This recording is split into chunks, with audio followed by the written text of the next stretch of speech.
Conciencia 1. El despertar. El arte, la ciencia, la política, la religión y todas las cosas que ocurren en este mundo demuestran que hay un sueño y un soñador. A este soñador lo iremos descubriendo en esta temporada.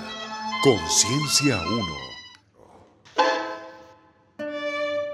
Saludos de todo corazón y de toda razón a este programa de Conciencia 1 en su versión El Despertar y capítulo final de esta serie en su programa número 12. Pensar en estos momentos como que vamos a entrar ya a entender qué significa uno con el universo es un asunto que tiene que ver más con lo teórico. Y estos programas básicamente son conceptuales, no son ni siquiera prácticos. Pero detrás de toda esa conceptualización, sí hay siempre una idea de practicar la unidad. Eso lo miraremos al final de este programa, que en última instancia tiene que ver con la síntesis redonda de todo lo que significa haber entrado al panel de control de esta matriz, pero también cómo podemos salirnos de una forma tan simple, tan natural, que la matriz lo que hace es disolverse frente a nuestra percepción y darnos el permiso de entender que todo esto es una idea de nosotros mismos, jugando a escondernos de nosotros mismos, pero en el fondo lo estamos escondiendo desde la fuente. Entonces hay una parte práctica que tiene que ver con por qué tenemos básicamente obstáculos para despertar. Y el obstáculo está directamente relacionado con los límites de nuestra mente frente a la realidad que concebimos como separación de nuestra realidad. Ejemplo, estoy viendo el nacimiento de la luna y juro y perjuro que la luna está muy lejos de la Tierra y está de alguna manera concebida en un periodo de tiempo que la puedo ver llena en ciertos momentos de la vida, en ciertos momentos del año, en ciertas posibilidades climáticas, y tengo todas las condiciones para jurar y perjurar que la luna está fuera de mí y fuera de todo el mundo. Entonces ya la fijo en el cosmos de una matriz mental de la cual sé que esa realidad todo el mundo también la comulga porque participo recreativamente de esa experiencia. Entonces eso está fijando las condiciones y ocultan el principio fundamental de por qué esa realidad que está afuera es inmutable y tiene que ver con un temor profundo a entendernos de cómo despertamos a una idea y a un concepto que es más completamente inverosímil, pero en última instancia es el concepto que puede reconciliar la unidad con el todo. Y el concepto es este: si la fuente y yo somos uno, puedo liberar los obstáculos que me separan de ese uno sin perder la experiencia de sueño feliz con el mundo que estoy proyectando afuera. En síntesis, lo que va afuera también me puedo unificar con la fuente. Y eso es un dato que necesitamos volverlo práctico. Todo lo que está afuera, ¿cómo lo reconcilio con la fuente? Para que el despertar no sea como un borrón de las cosas y después llegar como a un castigo, a un premio, porque el problema también radica en que hay un temor más teso, que nos van a castigar, por lo general a todo mundo, porque no supimos entender esto y siempre estamos condenando nuestra alma a una situación que es imperdonable. Y por eso el infierno tiene tanta categoría en este mundo. De hecho, todas las culturas religiosas les encanta encontrar es lo malo, a ver si de pronto existe lo bueno. Entonces ven el diablo en todas partes, ven demonios en todas partes, pero no están viendo que detrás de ese demonio, ese temor, ese diablo es el temor oculto de nosotros, diciendo que Dios o la fuente o el universo o el concepto más poderoso que uno tenga de la creación viene por nosotros y nos va a reprimir, castigar eternamente por una cosa que es temporal. Entonces el tiempo es un obstáculo al infinito. La muerte es un obstáculo a la vida, pero la muerte no es eterna. Y creemos que la vida no es eterna, y es mentira, porque lo que sí es eterno, de alguna manera, tiene que estar vivo. Uno no muere eternamente. En el sueño, entonces, en nuestro primer temor, cuando nos separamos de la fuente, cuando pasó lo de Caín y Abel, como lo mencionamos en el programa pasado, inevitablemente vamos a crear un concepto de que yo no quiero existir frente al todo, y se formó el primer concepto, que es el concepto de vacío.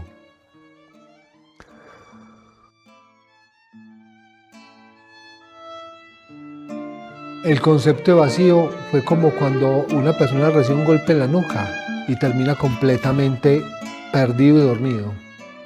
Puede ser que despierte en un hospital, puede ser que ya no despierte en esta vida, puede ser cualquier cosa. Es como un golpe a la mentalidad para privarlo. Y el símbolo, de alguna manera, de privar una mente es dopándolo con un impacto que de alguna manera le inhiba como su conciencia. En esa inhibición de conciencia, el dolor representa algo muy real, porque el dolor nos recuerda que hay algo que si fuimos no conscientes de recibir la experiencia y que duele. De hecho, también el placer pasa así, solo que en el placer llega a un nivel tan embriagante que termina después siendo olvido también. O sea que el placer y el dolor, en su extensión más profunda, crea un velo del olvido. Y eso ocurre mucho en cosas más drásticas que no vamos a ver en este programa. Lo que necesitamos entender es que la visión de la pérdida de memoria de la fuente forma un vacío en la mente. Y ese vacío es instantáneo, pero en ese instante, en términos universales, en términos eternos, esos elementos de eternidad solo se pueden comprobar con una experiencia de percepción de algo que siempre está por siempre. Y esa percepción del vacío, después de haber perdido la conexión con la luz, se nos volvió por siempre, en un instante, un vacío oscuro. Porque todos los seres que han pasado a través de ese túnel oscuro, hay un momento oscuro.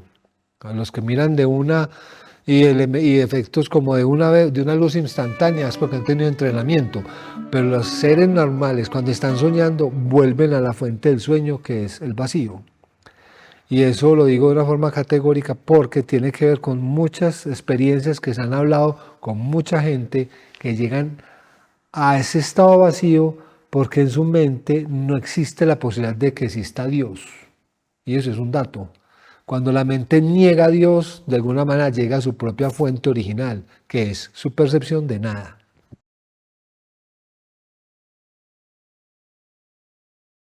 Y todos tenemos de alguna manera el origen de esa percepción.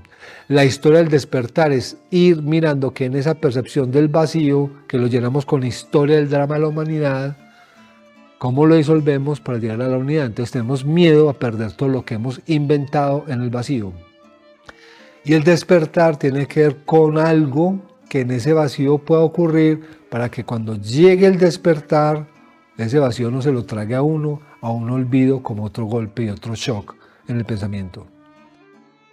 Despertar tiene que ser de cierta medida reconciliado con lo que se vive en la idea de que estamos despiertos, porque recordamos en los primeros capítulos que estamos soñando a estar despiertos, pero estamos todavía dormidos en el mundo de algo o de alguien que está llenando su vacío con esta información. Es posible que el que escuche esta información le llegue la idea de que el soñador era esa persona, pero es imposible que esté separada de esta idea.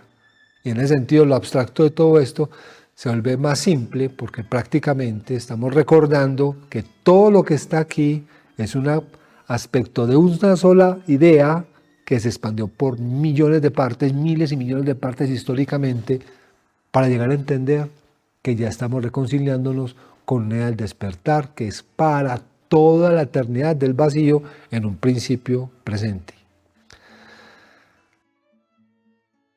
En ese al presente el miedo es muy agudo, pero también la reconciliación con el concepto de despertar termina siendo una forma de comprender que el miedo no tiene razón de ser, porque justamente todo lo que estamos viendo en el mundo es un ocultamiento del miedo. Por lo tanto, estamos viendo que todo lo que está en el mundo puede ser reinterpretado con una forma de perdonar al mundo. Perdonar al mundo significa que una parte muy poderosa decidió ser no poderosa.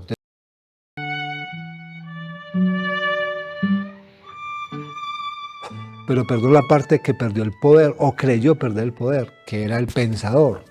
el causante de todas las cosas, es un pensamiento, un concepto que niega la totalidad y termina siendo un juicio o termina siendo una idea que tiene poder de negar la totalidad. Y eso es un poder tremendo, pero da vacío.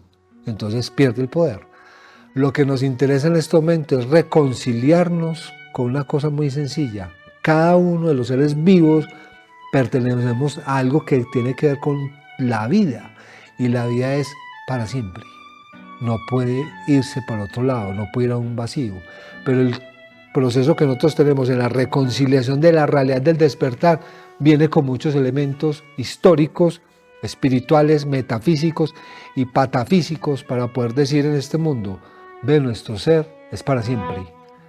Entonces las teorías o las creencias en el principio fundamental de que nacemos, vivimos y después nos evalúan si vamos para el cielo o para el infierno, y casi todo el mundo aquí va para el infierno, aquí nadie va para el cielo, yo no conozco el primero, porque todo este tema aquí de la condenación nos lleva siempre a repetir una historia de un drama por miedo a despertar.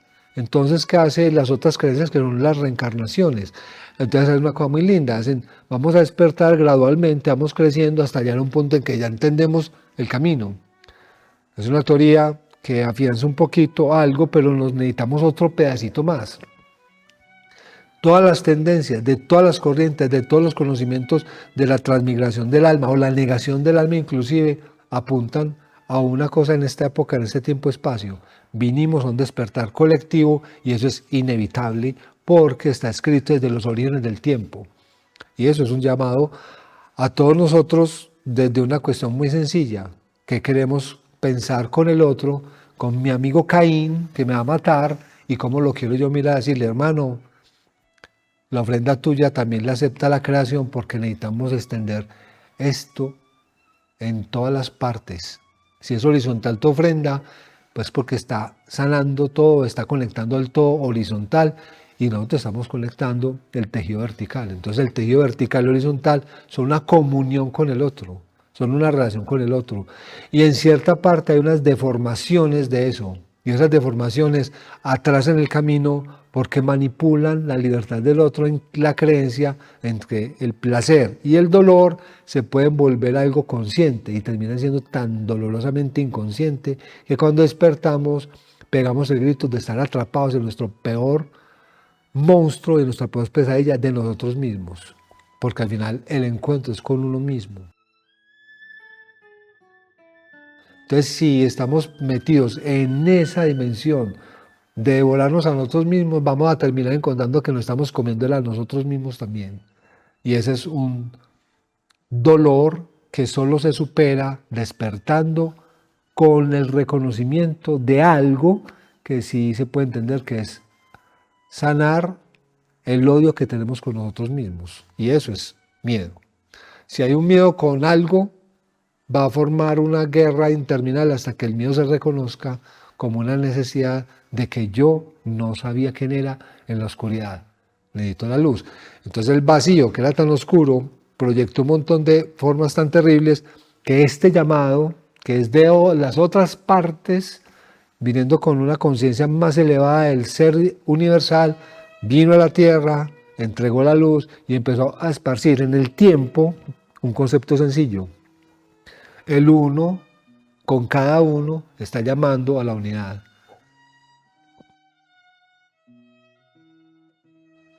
El caos es naturalmente obvio en un mundo lleno de proyecciones por todas partes, todo el mundo de alguna manera sintiendo un resquemor. Es probable que después de estos programas vamos a escuchar muchas historias muy locas, muy pesadas de todo el caos que hay en el mundo, en esa oscuridad. Estamos tocando los cimientos más profundos de una oscuridad que nosotros vinimos a perdonar y a perdonarnos.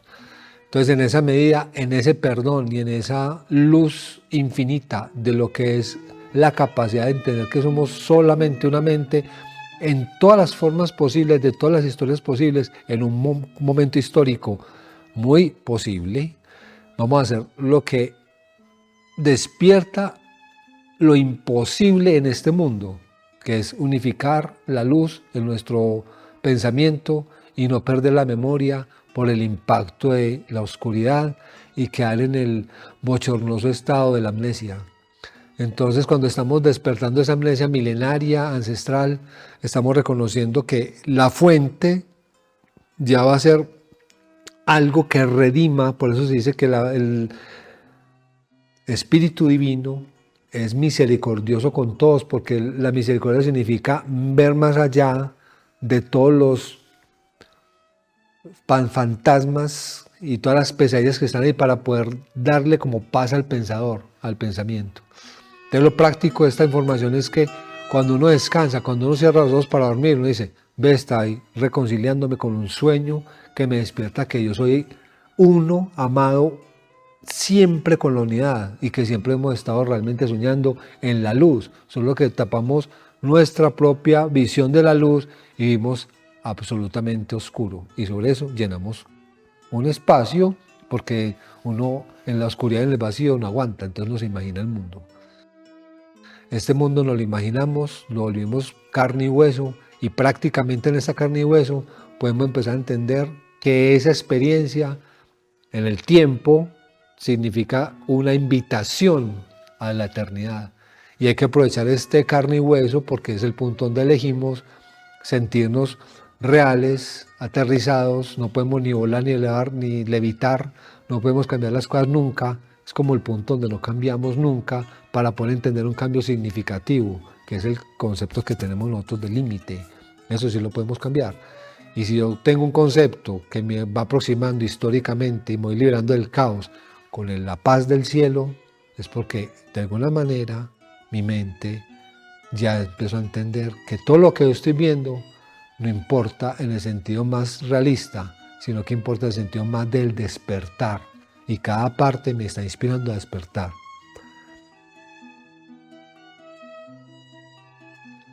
Podemos decir que en estos programas la ola se estrelló contra la roca. Ya llegó el caos, pero la ola se está reunificando y está volviendo lentamente al mar. Las olas, que son muy poderosas, tienen un mar muy poderoso, y siempre esa marea siempre es consciente de todo el océano que está ahí. Cada ola llega con todo el poder del mundo a celebrar la vida y a saber que nunca puede sufrir porque se expanda. La naturaleza de nosotros siempre está conectada entre lo infinito y lo limitado. La ola que viene del infinito llega a una roca limitada y la fragmenta en miles y miles y miles de gotas. Cada gota es un océano y nos expandimos. Y los pensamientos de Shiva, Vishnu y los orientales hablan de justamente la creación y la destrucción, la visión. Cuando empezamos a entender otras partes del conocimiento y van llegando hacia la luz del amanecer, vamos dándonos cuenta que todo ese océano y todas las rocas era parte de nuestra experiencia también. No solamente somos la gota del océano, sino que somos la roca del océano. Y no solamente somos la Tierra, sino que somos también el cosmos. Y no solamente somos el cosmos, sino que somos algo más allá de todo lo visible. Pero hay una parte que es fundamental. La fuente se reconoce en la medida que uno empieza a entender que todo y uno son uno. Porque si no, las ideas del castigo, el premio, todas esas cosas van a tener sentido y van a tener realidad para justificar que el que no hace las cosas como yo quiero es porque es un enemigo mío y no merece la bendición de la totalidad conmigo. Y en esa negación de la verdad volvemos al primer problema de Caín y Abel, y no podemos separarnos de la dualidad y quedamos en la Trinidad, alejados de la fuente. Entonces, mientras uno conciba que alguien es distinto a uno y no merece el cielo con uno, mereces el castigo, ya va a estar de carcelero para que se mantenga castigado. Por lo tanto, siempre va a estar uno con uno en la cárcel. Y las gotas de agua van a quedar y se van a evaporar y van a formar una historia, desde el microorganismo hasta otra vez llegar a Caín y Abel, hasta que Caín y Abel vuelvan y se miren a los ojos y digan: apenas estamos entendiendo qué significa el amor. Y en ese sentido, el amor es la única cosa posible para entender que el amor no puede negarse a sí mismo, no puede engañarse a sí mismo y no puede vender engaño. Entonces los que estamos entendiendo algo, escuchamos con amor para que el engaño se disuelva. Y por eso esos programas terminan en esta secuencia de qué parte de nosotros ya no quiere engañarse porque está creando de alguna manera la necesidad de despertar, que es liberarse del engaño. Y en esa medida damos por cerrado esta serie del despertar para empezar una nueva serie de mirar el engaño de frente y llamarlo el portal del despierto.